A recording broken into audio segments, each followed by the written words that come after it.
Hello, my name's Amber Ford, and this is a quick slideshow of my program completion commitment. First of all, here's my professional journey. I made the decision to become a teacher in 1983, 1984 when I was in third grade. I remember my teacher eloquently writing cursive on the board, and I knew I wanted to do that someday.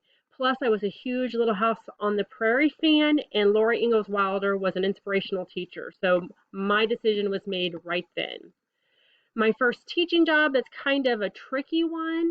I did my student teaching in the building that I got my job in, and so I moved right to the title reading department while I was a paraprofessional, a title reading para.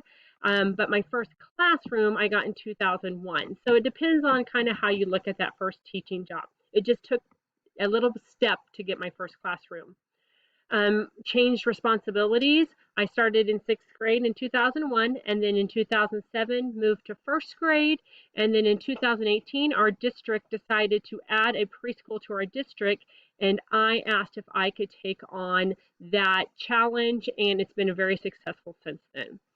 Extracurricular, you can see there I've done just about anything and everything. My little post-it note says helium hand because early in my career I was doing all these things at the high school and wanting to do things in our building.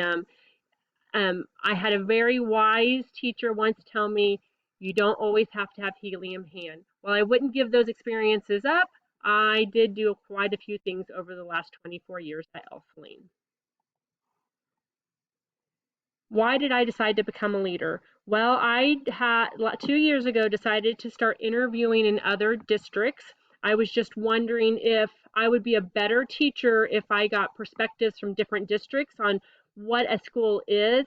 And in one of my interviews, a superintendent said, "Why are you not a building administrator? Your resume shows that, your interview shows that."